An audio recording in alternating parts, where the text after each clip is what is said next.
SmashFactor. Ripping driver, going for it. Oh my goodness. How about that tee shot? That is crazy how far that is. Wow. John Daly, take a back seat, big fella. How about that drive? That's an aggressive line.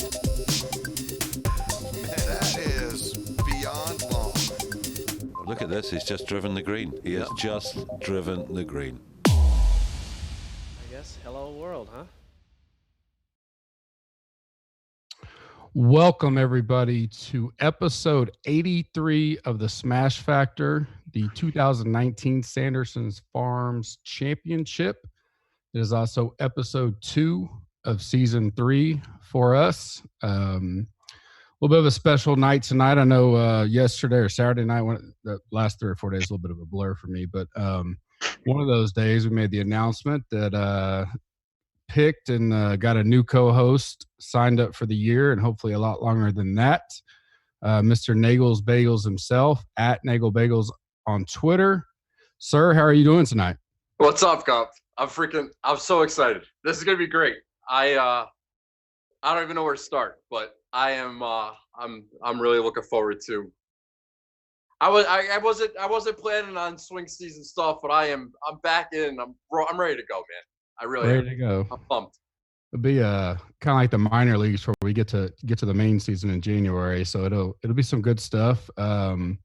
Still a little disappointed in some of the contests they have up after last week. You know, everything filled pretty quickly. We'll get to that in a minute.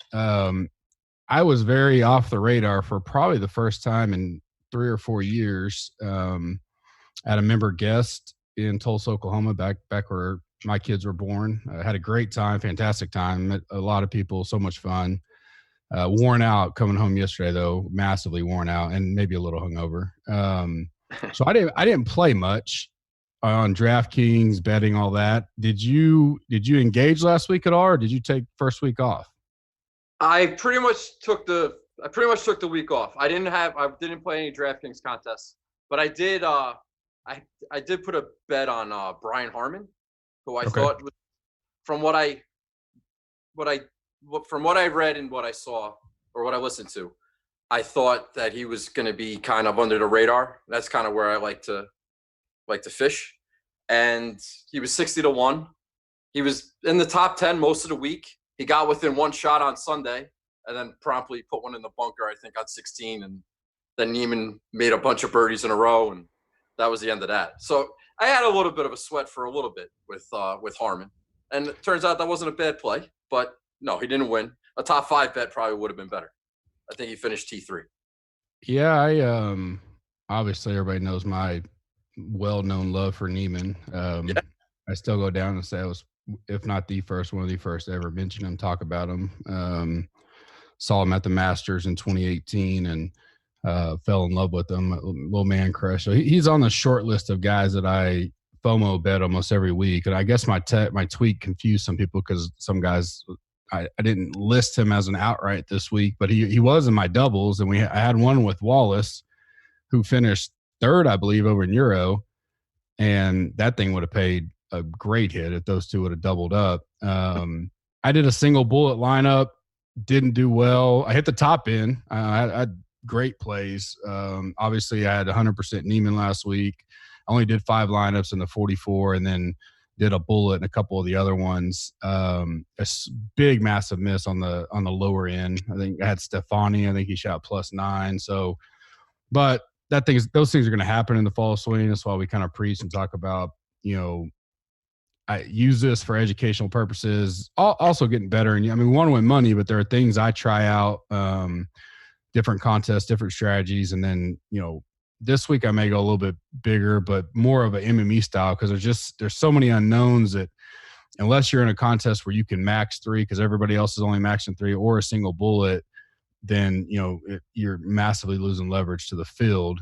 So not the greatest week for me. The listener league did fill, though. I had some people a little upset because I'm pulling this up, so if you guys are watching me look at we only did 100, but I was worried because of football and everything we wouldn't fill it. But I guess it filled in like I don't even know, not it didn't take very long. I will put the new listener league up. I probably still will only do 100 because I just don't want it not to fill, and it's fall swing anyways. T Donovan 4 was the one that won it with 598 points. Had a great lineup. I don't know how well that did overall. I haven't done my full deep dive on reviewing, but Sung Jae, Neiman, Scott Piercy, Chappell, Redmond, and Lashley. So he had really, really good lineup. I assume That's pretty good. Yeah. I assume he would have done well anything he went into. But this week's gonna be similar. It's gonna be high scoring, maybe even higher scoring than last week as a whole. Similar on the winners, winning score and cut line.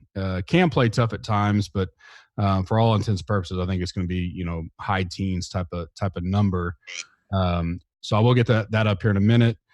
Before we move on to why everybody's here, again, the fall swing format. I did it on my own last week because Joshua had town. This is we try to keep 45 minutes, get in and out before Monday Night Football starts, hit the high notes, and then we do the deep diving in Slack, and then also the content we'll put out. Last week was a little lighter content for me being gone, but this week will be full go at trying to find the hidden nuggets. And obviously having Nagel's on the team now will be another addition to a resource. I don't know if he's in Slack yet, but we'll get him in Slack. Have him try to join me on Wednesday nights, and go all out there and Tambo, and we'll have a great hour or two backed with football. So I still think overall I saw a lot of success yesterday.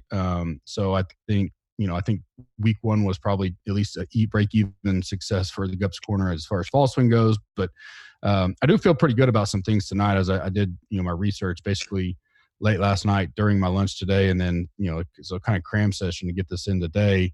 So I'm a little excited about some of the people I see and some of the pricing, so I can't wait to dive into it. First, we'll hit our sponsors and affiliates. Fantasy National Golf Club, as always, you can join them at fantasynational.com/gup, or just go to our gupscorner.com affiliates page, click on the link, get you 20% off. Great time to join now. Test everything out during the fall swing. It's the deep dive resource site. I am going to talk about our tools that are going to soft launch this week. And you'll see completely different mechanism and how we plan on using them moving forward. But always love Moose, and he's let me have that platform for a while to promote their stuff, and I still believe in it, and I'll still keep mine because there's value there. And then Fanshare Sports, deep dive ownership, whether it's football, golf, you can use 20% off with the code GUP there. You can check them out for a week, a month, and get their Pro Advantage, which has tons of deep dive ownership stuff. I still do my ownership for football and golf. Very just a canned report. Basically, these guys go deep dive into tags and recency and all kinds of stuff. They do a great job. They listen to tons and tons of pods. So great resource if you want to try them out.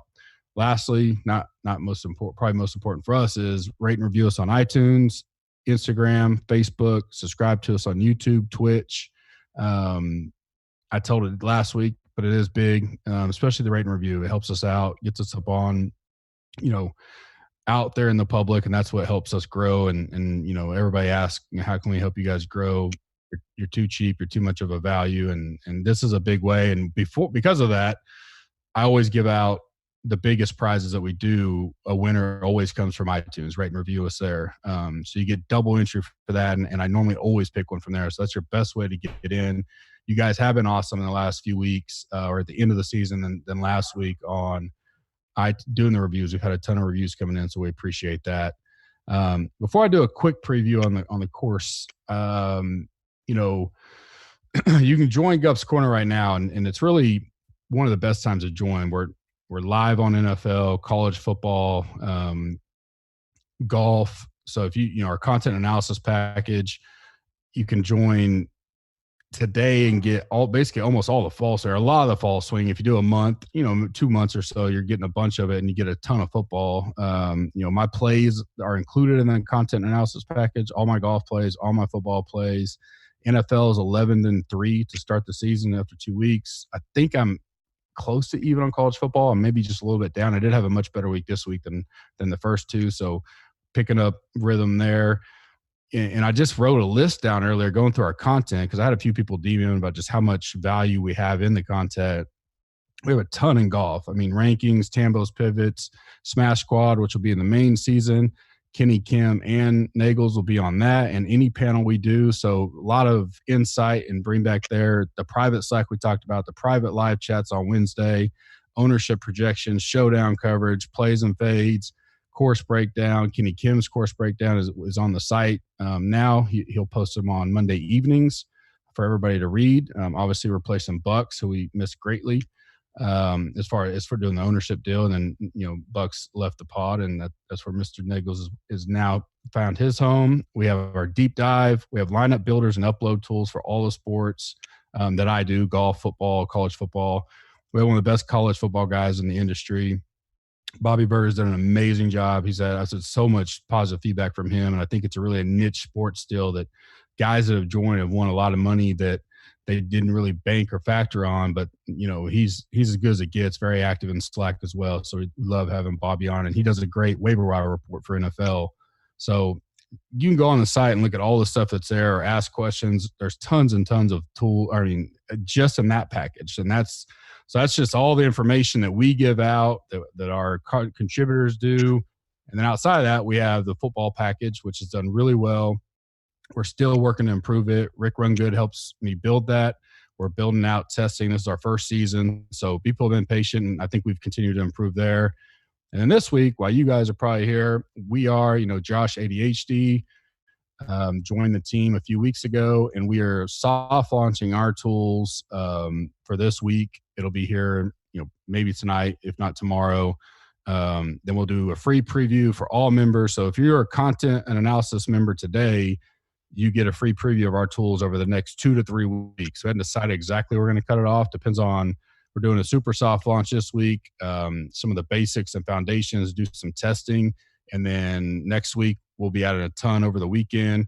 Then the next week, we'll add, the next step, and we'll keep adding all the way through the fall swing up until January. So looking forward to the feedback there. When those launch, it'll be the best price you can get on them.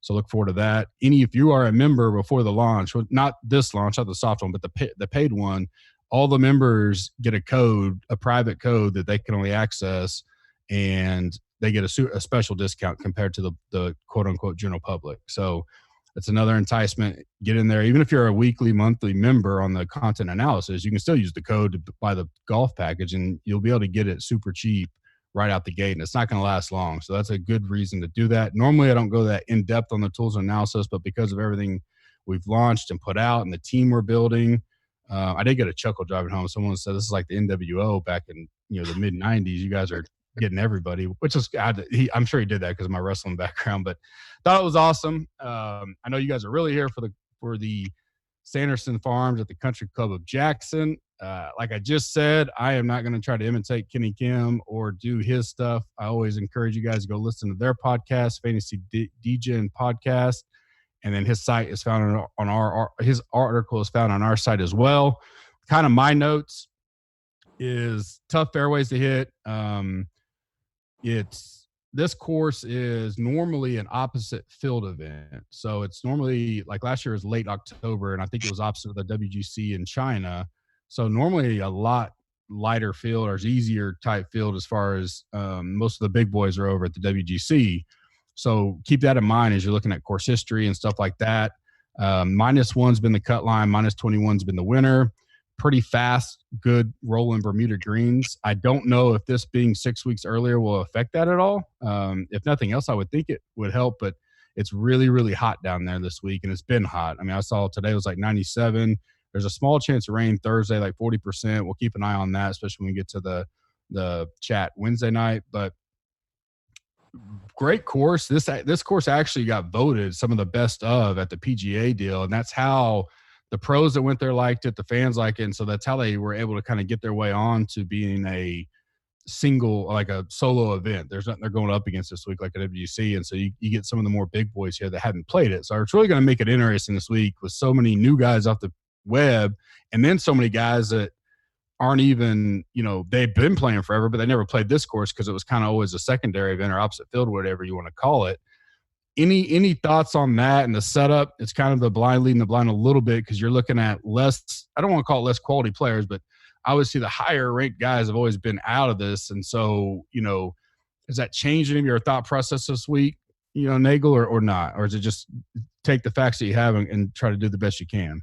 Yeah, what I normally do is I'll look at the final leaderboards of the last couple of years, and I'll see if I can notice any similarities in the types of players that are up there. And if you look last year, Cam Champ wins, so you think, all right, he's a bomber, so maybe this is like a bomber's track. But then if you look the year after that, it's Ryan Armour, and he's certainly not a bomber in my opinion. No, I know that's your guy, right? Yeah, You're he's a not Ryan Armour guy, right? Yeah. So I looked at the last year's leaderboard, and you got a mixed bag. You got like a guy like Dylan Meyer and Marty Laird up there, and then you also got your Sam Burns and your DJ Trahan. So you got a mix of bombers and good iron players or just shorter hitters. So it might be just a question of current form, who's hot coming in, who catches a hot putter. So I think from a course history standpoint and the type of player they're looking for, I mean, maybe lean more towards who's currently hot, and maybe try to find an edge there. At least looking at it so far, that's where I'm leaning right now. No, and that's something I wrote in my notes was that mainly because it's always been a little later in the fall swing, even though it was opposite field, is that form played into play there because you had a lot of these web guys and younger guys that were coming. They got to play 4 or 5 tournaments, maybe even 6, and then they got to play the Sanderson. And so they really did show a little bit different this year. It's the second one in the fall swing, and so you got a lot of these young guys that they're coming off the web, so they have been playing, or Corn Ferry, sorry, but I do think that matters. I really, last week I didn't factor form because everybody was kind of off of a pretty reset break. Mm-hmm. And this week I bumped it up a little, especially because most of the people that played last week are in this tournament. A lot of them are. So, but I didn't want to overreact to 1 week, small sample size. So I really do think it's a mixed bag of trying to figure out, similar, like you said, the leaderboard doesn't show one type of player that's won this thing. So any of that can get hot out here. And I think putting, shows that it matters, which any week putting is going to matter when you get down to the winner.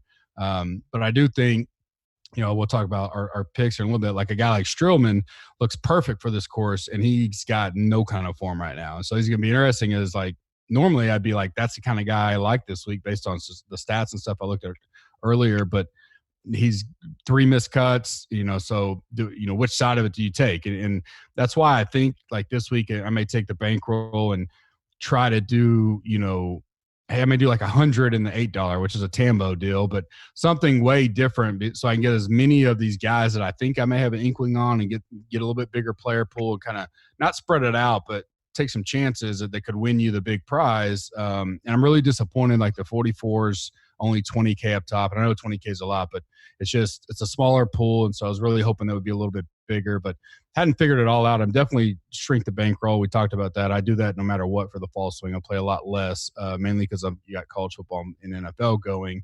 It is a 153-man field. Top 65 make the cut and ties.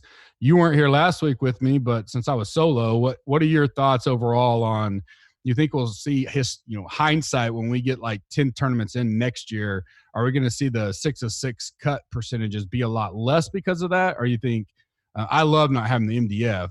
I really love that. But any thoughts to strategy wise? My thought last week, I don't know if you listened to the pod or not, was it's not going to change anything I do. It just makes me aware that, it's T65 and ties now, and I don't have to worry about an MDF. So I don't have an opinion on it other than I'm aware of it, but that's about it. Your thoughts on it changing? No, having the T65 being the cut line, no, that wouldn't change anything for me strategy-wise. I mean, you want to get your 6 of 6 through, but I'm trying to find guys that I think can top 10, top 20. I mean, I try not to, when I'm picking my players, I'm not looking at, I'm sorry. You threw me for a loop there.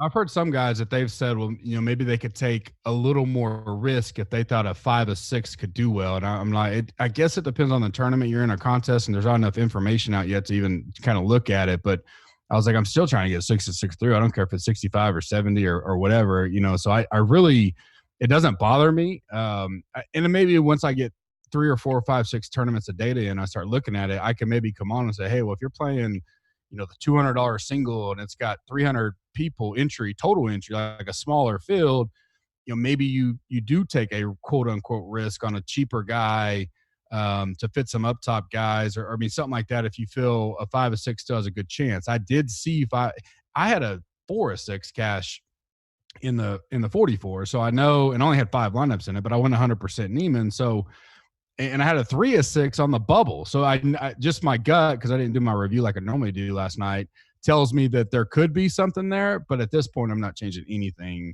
for me yet. I know we just kind of talked about a little bit of the craziness on the deal, but is there any key stats that stick out to you as you start building? And if you're not familiar, I will say you got to watch, Nagel does his Periscope, which he kind of got his name from. It'll be in the main swing on Wednesday nights. It'll be opposite time of ours, but great your dialogue there, and you had a great feedback. But it lets you build your repertoire as far as you had a lot more data by Wednesday night. So it's a little bit different coming to a Monday when, pricing comes out midday and you got to cram to get as much in. So things can change and the stats that you may like. That's why it's so important to be a part of the Slack and all that, because we kind of adjust. And I release 3 versions of data by Wednesday. So things can change, and I note what changed. But off the pop, was there anything with it being such a unique leaderboard over the last 5 years or different guys? Is there anything that stood out to you as far as key stats? My bread and butter really is iron players. I'm always paying attention to who are my ball striking bastards, who's the just the good approach players. I'm looking ahead. I'm kind of leaning with a little bit of experience. I think some of these guys that are playing in this week's event are they don't have to play in this week's event, and they're there. Maybe they're trying to find something. I'm not sure, but we'll get to specific guys. But I don't see driving distance and bombers being an advantage. And I don't see just, the short knockers being an advantage. I think there's a mixed bag, so I'm just going to go with guys that guys that I'm comfortable with, guys that I know, that have a little bit of experience, have a lot of upside, and kind of hope for the best. That's my plan. Always have ball striking and approach, which is, fine. The fairways seem to be harder to hit here historically, but it does seem that getting up and down from the greens, so the stat good drives or something like that, where you may miss a fairway, but if you're still hitting the green, that kind of can lead your way, or fairways gain, something like that. So I'm not as much off the tee. Obviously, ball striking is factored into that. But, anytime, no matter what the tournament is, if it's going to be a -20 type winner, you got to have guys that are going to hit greens, make putts, and a lot of birdies. So, birdies are better gain. Those kind of stats will be in play from this week because, there's some guys in this field that are great that I think could fit here, like a JJ Spawn, but I always go back to, do I think he's going to be able to get to a 20 under number? And Armour's that same kind of guy. I don't know if Armour can get to a 20 type number. So that's kind of how I balance that out this week as get into the deep dive Tuesday and Wednesday to figure out where we're looking at. Because like you said, if you got an Armour and a Cameron Champ winning this, there's no profile for a winner to figure out the best thing. If you're new to the podcast, our segments kind of changed mid-year last year, and it was a huge success. We have a dirty dozen, so we have 12 picks we go through, and then we have a round table of a few guys, get into some betting stuff and kind of fast pace it and go back and forth. So we have 3 tiers. First tier is 9K and above. Second tier is 7,600 to 8,900. Third tier is 7,500 or less. And our fourth tier is a flop, a fade, and a sleeper. 3 picks in each of those tiers, obviously. That's how the 12 comes up. The flop is a guy that you just think won't return value for whatever reason. So, like, if he's the number 1 guy, price, if you think he's going to finish 20th, he's technically probably not going to return value. So that can be a flop. It doesn't mean you think he's going to do terrible. Fade is a guy that you could be fading because of projected ownership. going to be high owned because he always wins here, does so well here, so stuff like that. And then a sleeper, $6,900 or less, no requirements other than that. Nagels, kick us off with your 3 guys at 9K or above. All right. The first guy, it seems the last couple of tournaments, I know it was just a Greenbrier, but even going back before that, there was like with your Matthew Wolf and everybody, you know how everybody's always talking about Hovland. It's the next guy, and some of these guys. Yeah, Neiman last week, he was one of those guys. He was going to be the next guy to get a win. And I think in this range, I think I'm going to take a look at Sunjay Im as a possibility for one guy that might be able to get that first win. You know, he won a bunch on the web tour. I don't have to tell anybody. Everybody knows how good he is. But if he's the next guy, this might be a good spot for him. Same could be said for Scotty Scheffler at 9,900. He's been in good form. He won, I think, one of the Korn Ferry Finals events, the first one. So he's obviously in good form. He played well last week, and he's at 9,900. And then I'm going to go with the veteran. I'm going to take Lucas Glover at 10-2, which Lucas Glover is 10,200. That should give you a sign about what type of what type of price that we're dealing with and everything else. But if people are going to lean towards some of these, young guys like an Im or a Scheffler, then if I'm going to go with a veteran, Lucas Glover is obviously he had a great year last year. He didn't win. I don't think he'll win, but he's 10-2. He could top 10. I don't see any reason why not. He's a type of iron player that I'm looking for. So. Yeah, and I think a lot of these guys are like a Snedeker. They're here. I mean, not only because they a good chance to win. There's no WGC on the other side or anything, but I think I talked about a little last week is that there's a emphasis on banking your FedEx Cup points and stuff a little earlier because of the tighter schedule that they have in the spring and summer. And I think some of these guys like that aren't like elite and maybe not even like some say great, but kind of, way above average, not terrible, Glover, Snedeker, Binion. They're here to, they have as good a chance as anybody to win this. And, if it's their week, they can get a win on tour and it's a main field for the fall swing now. So that'd be huge for Lucas Glover if he gets a win here. Yeah. I mean, may not, but I do think I had him for my roundtable later I think he will way overlooked at that price and would be a huge pivot, for the week because a lot of people just drop down, like you said, to a Scheffler, a guy like that. My guy too. I mean, the 3, I think people will drop down to them over a Glover just by name recognition and price, saving the money. I have Corey Connors. He's number 2 overall in my model, coming in great form. Really, he had a T27, T22, T21, T7, T26, the last 5 tournaments in the year, made it all the way to the tour finals, which that isn't as great because I think there's only 30, but the other ones that get there was a great finish by him. He's played here, which is a big emphasis to me this week a little bit when I'm doing tiebreakers. He finished second to Cam last year, or Cameron Champ, and then a T65 his first year. So I like that he progressed well. And he actually putts better on Bermuda than Bent based on the splits I looked at. Obviously, he won here in San Antonio at the Valero. So he's on my radar. JT Poston's on my radar, 9,500. Has played here 3 years in a row. Obviously won the Wyndham, then made it through the North Trust all the way to the BMW. He's top 14 in my stat model. So great price there for him in this field. One thing I probably should preach because I forget about it that people are coming on and starting over. Like in January, I talk about this a lot. Is that like price is only relative to the field. Like you got to get over sticker shock because they're priced that way for a reason. You still have to have certain people priced that way. So forget that JT Poston 6,600, in 3 weeks at the WGC or something if he makes it there. But you just got to get over that because it's just relative to the field and move on. And then my last one's Griot. I like him. I hadn't dug enough yet. I put a mark on him. It kind of surprised me he's not over in Euro this week because that's a big tournament this week over there. So I don't know if that's showing me that he cares more about his status and points and all that. So he hops over here and says, hey, I'll come in this field and try to get me a win or a top 5 and bank me some FedEx Cup status. I don't know any looking at that, but I do love him here. Putter is always going to be his deal. He's one of the best ball strikers here in this field. He's top 6 overall for me in stats. So if he finds a putter and does okay, he'll contend really well. Lead us off 7,600 to 8,900. Who you like there at 3 guys? All right.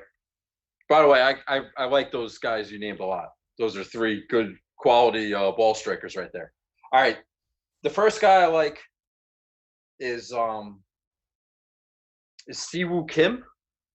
He's a I have the Pat Mayo's. I like Siwoo. Everyone knows his resume. He's that ball striking type.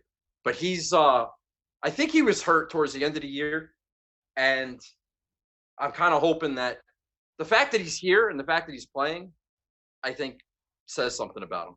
And in that range, I'm leaning towards veterans. That's kind of why I'm looking at Siwoo. If he can get his irons going, like I'm not like, I know he's good enough.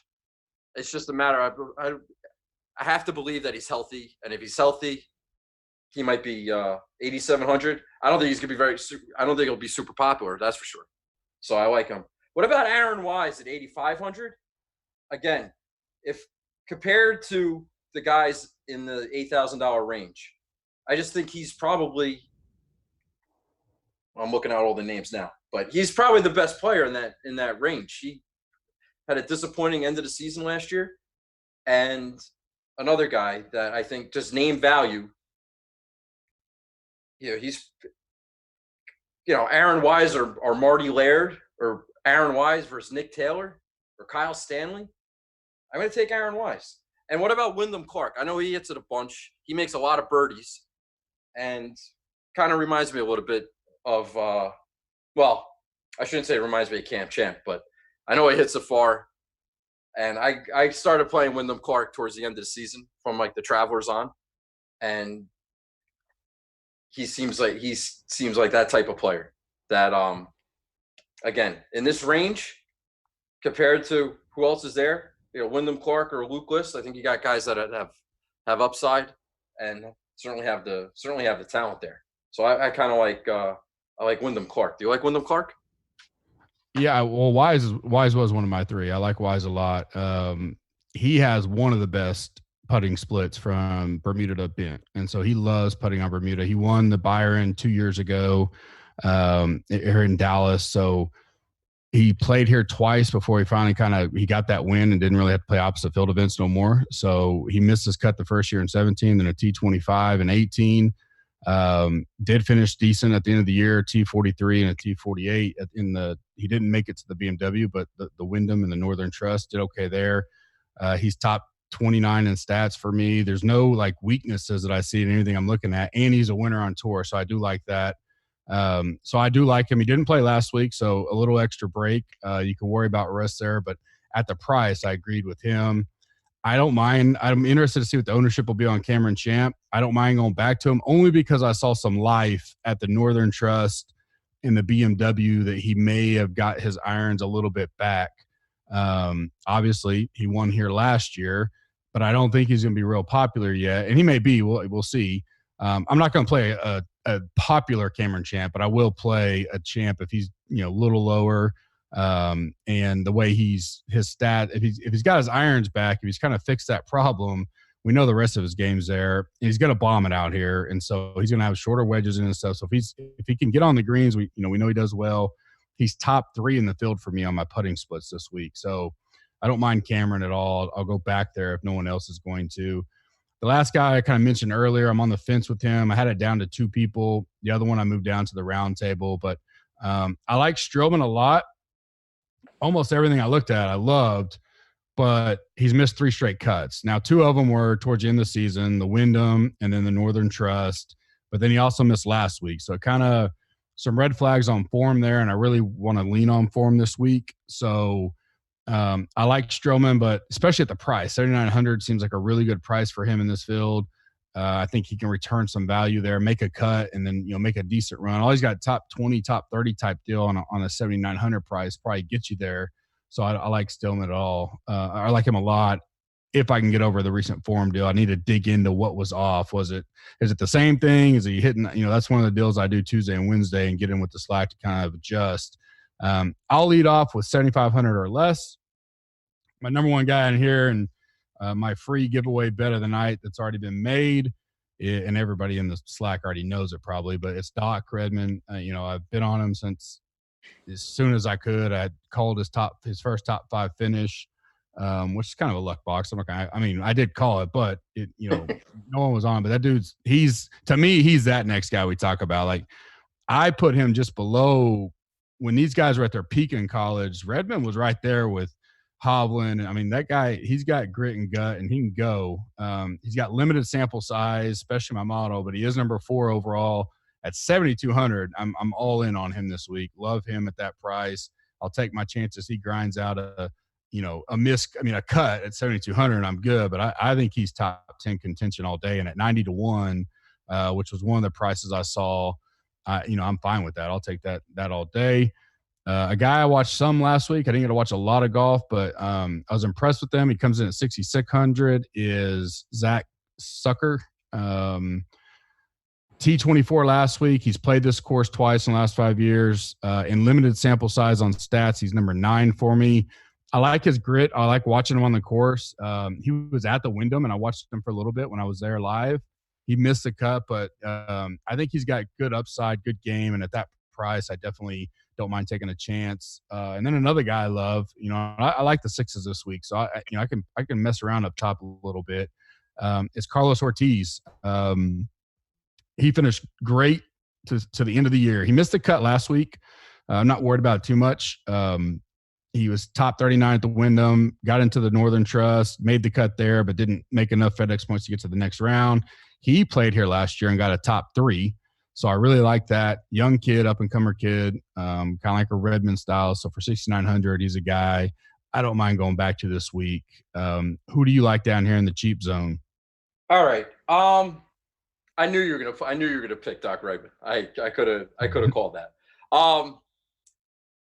Well, one guy that at 7,200 that was pretty popular last year at some of these events, Seb Straka. I know people liked him for a while. I don't know if he's going to maintain that popularity down here.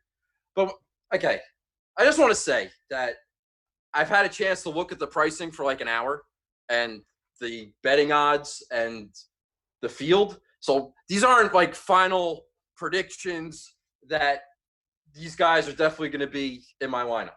These are kind of just like my initial thoughts based on what I'm seeing and what I think I'm going to do. Like I said, like my process beginning here on Monday as opposed to Wednesday, this is all new to me. What I like to do is listen to this show and listen to Kenny Kim's show and listen to Pat's show and then read all the articles and then take all that information and then decide where I want to go.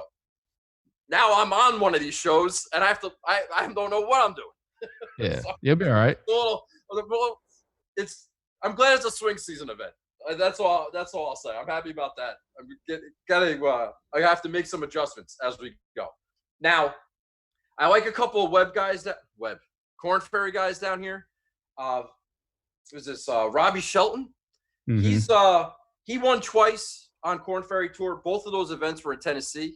This one is in Mississippi. So he seems to play well down in SEC country. Let's call it.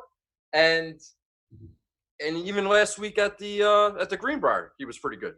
So I think he'll be popular because I think anybody that played well last week, that's going to carry over in terms of ownership, popularity. But I don't even know this guy's first name. It might be because I think Hubbard. Is it Mark Hubbard?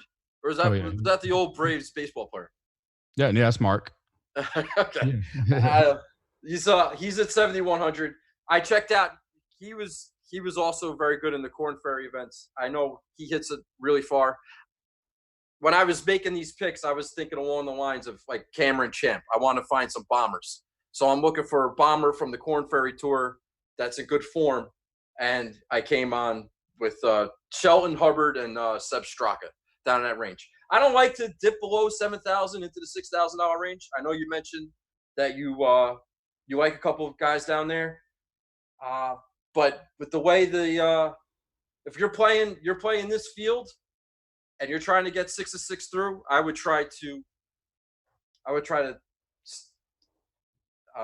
balance the lineup a little bit better. Unless you're going to play, you're playing a bunch of different lineups, then yeah, of course you can take some flyers. I think that all depends on how many lineups you play, what your strategy is. But I like to play. I'm trying to get 6 of 6 through, so I usually stay above 7,000. Yeah, Unless I I think, love somebody. yeah, the fall swing, you can mix it up a little there. You don't have to pay up because these guys aren't the elite talent you're used to seeing at those prices. But you can also take advantage of contrarianship a little bit. Like Lucas Glover's a perfect pick. Most people may bounce off of him. And so you can still some ownership leverage with him, but he's still not, he's 900 cheaper than Neiman. So that gives you a chance to save money there. And then, you can get a couple 8,000, maybe high 7,000s and fill your lineups. There's definitely a strategy to whether you want to be comfortable. And to your point, if you're doing a single bullet, compared to putting 20 in a 20 max, there's different strategies there. Obviously everybody listening has a different one, so we try to cover as much of it as we can, but definitely can lean on hot hands is a theme, and so like a Robbie Shelton. Now then you got to balance, he's 7,200, so the 7,200 he came off last week. He was already kind of popular last week and talked about, and now he has a good week and he's still really didn't get that big of an adjustment. He's probably going to be really popular, which you can still play him because there's enough unique pieces to fit in that no one else may be on, that it's okay to play a little bit of chalk.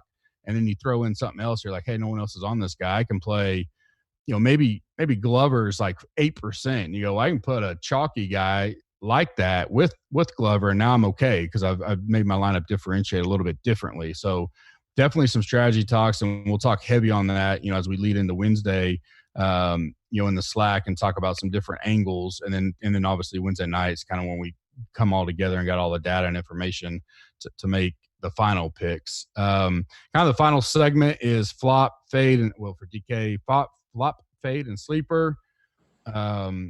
Give me your flop, fade, and sleeper. Who do you think's not going to do well, and who would you fade off of this? And then give me a cheap guy that no one else may be on.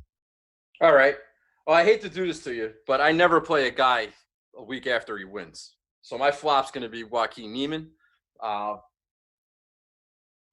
mean, if he's 11-3 to return value on that.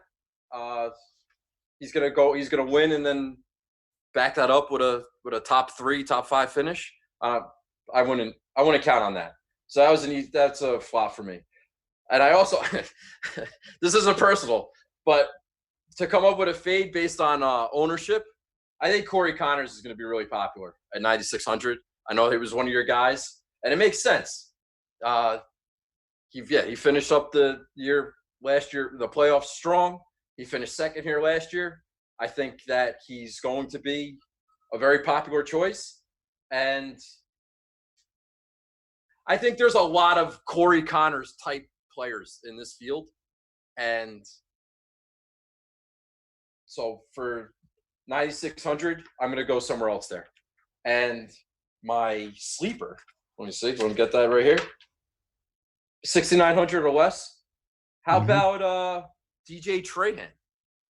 You have anything on him? I don't have a lot. I just, again, when I was looking at this, I was trying to think of, a young guy with a lot of upside, who hits it a really long way. And I know DJ Trahan, he kind of qualifies for that.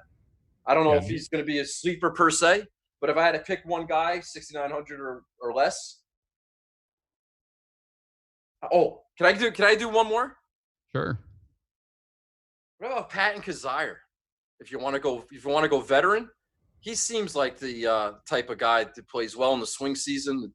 This might be right in his wheelhouse. He hits it long enough. He can get hot with the putter. So maybe Patton Kazire is 6,700. Yeah, I could see. I mean, he did get hot, when he got his wins this time of year, swing into the early January. Trahan is on my list. I do like, not on my list, but he's on my short. He'll be one that I write up as we go in, getting closer to Wednesday. But he's top 25 in my model now, so definitely a guy that I like. And he's played this course. This will be his 5th time in a row playing it. Kind of making his way up through the old web, now Corn Ferry. He's had 2 top 10s here, different fields, all that. We know that, but I do have him. And shockingly, my flop is Neiman. There you go. I got something right.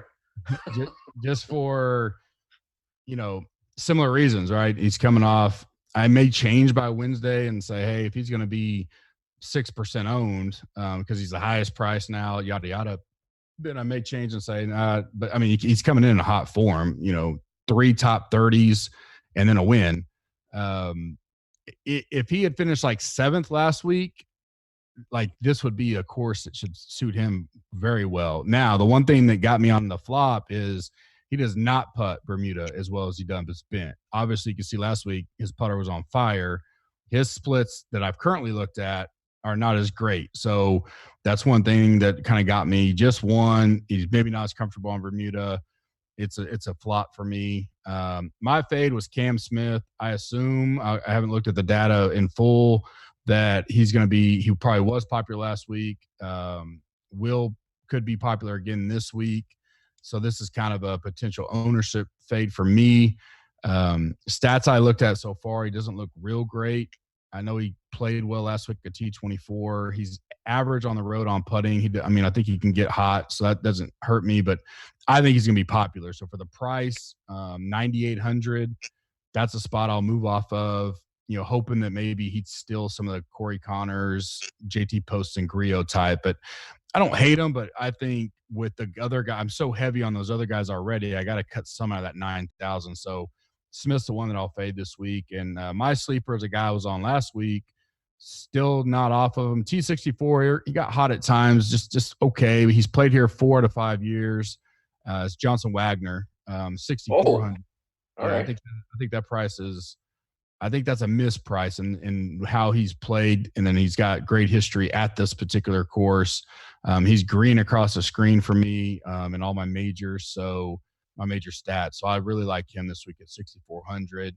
Kind of wrap up, few guys that really, so Snedeker is a guy I think roundtable wrap up is a guy I could be on. I don't know the motive for him being here other than get some FedEx points and just, maybe he likes the course. He hadn't played. I don't know. He hadn't really played on tour, obviously, but I don't know why he would choose this to come back. But he's a guy like Lucas, right? He's probably top 5 as far as elite talent in this field, as far as could, go off at any time, especially if his putter gets hot.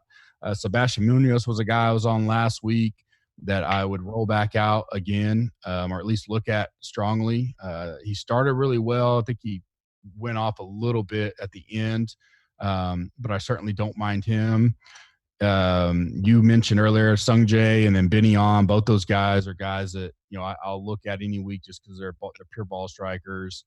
And then the last 2 for me, they're just kind of out there that I got my eye on is Russell Henley. He's I talked a little bit up last week, made his T57, so maybe got the rust off of his break. Stats wise, he's top 30 in the field. He got a T14 the only year he played here, so a little bit of experience. Probably will go under the radar at 9,100. And last is kind of another brand move for me, and it's Bronson Burgoon. Never just going to pop anywhere, but I love Burgoon.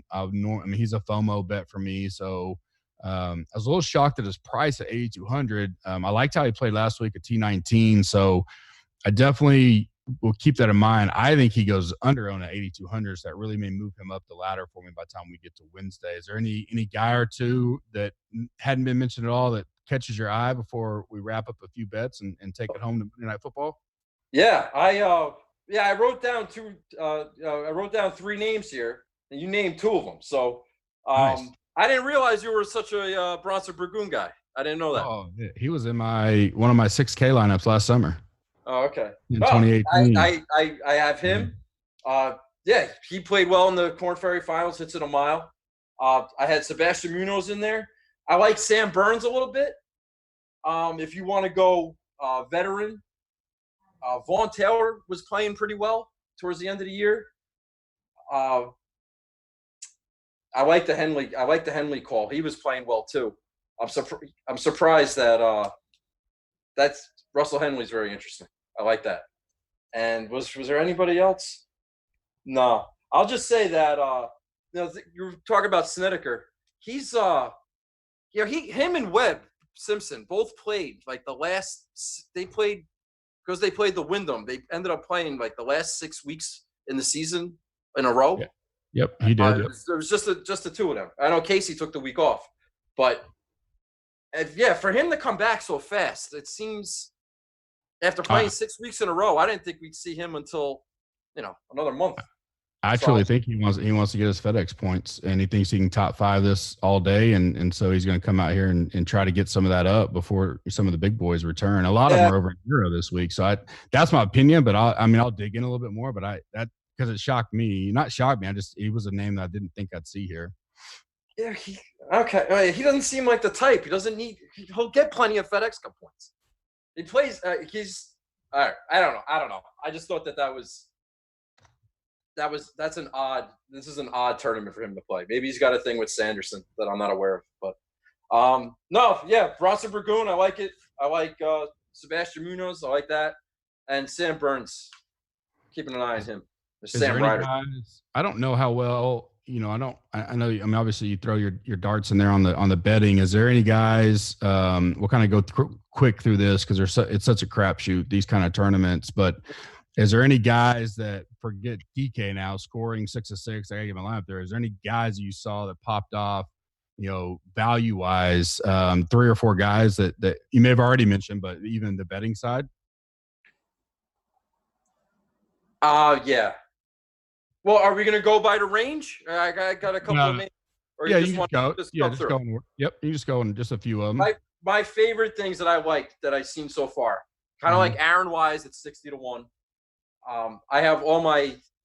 I'm in New Jersey, so I get the DK Sportsbook. So that's where I got all these numbers from. Okay.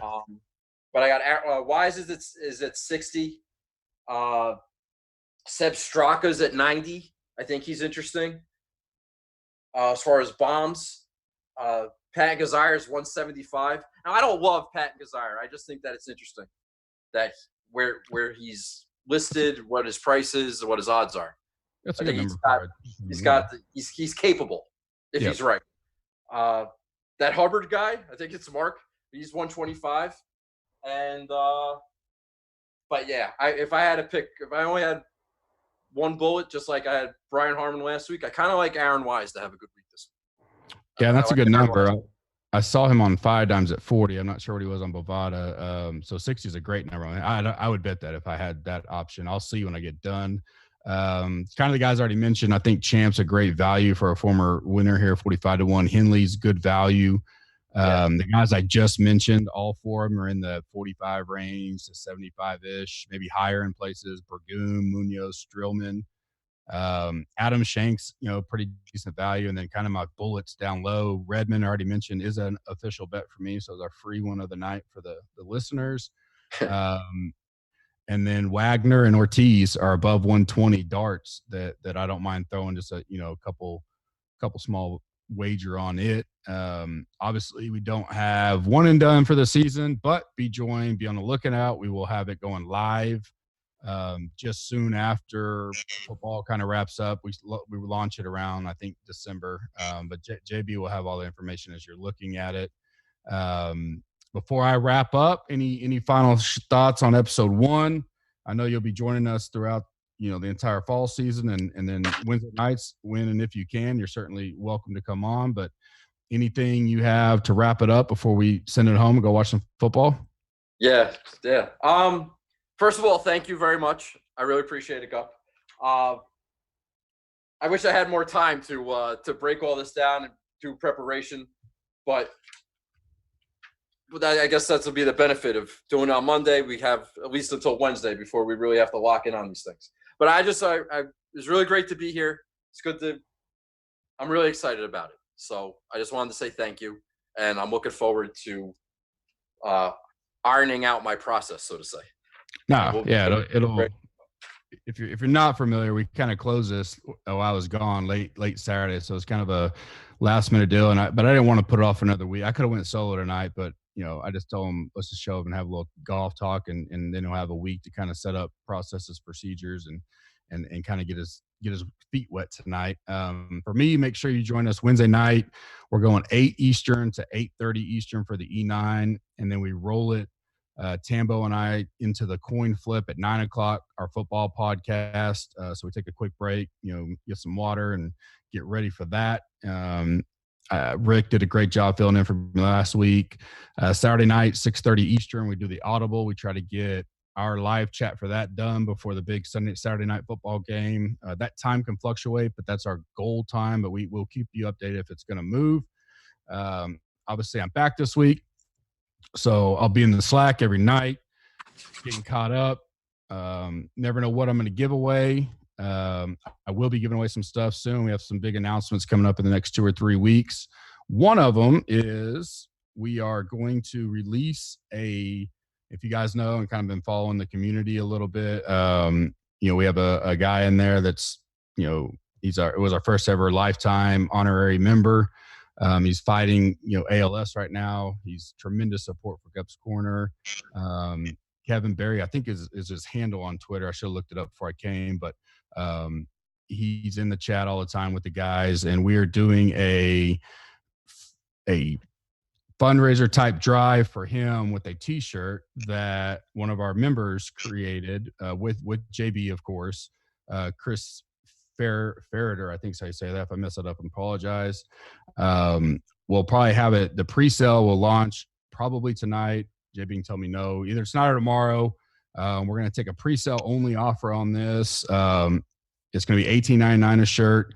High quality like we've always had. I'm assuming you'll be able to see the graphic. I think JB's got it up there. If not, you can go to the site, gupscorner.com/store.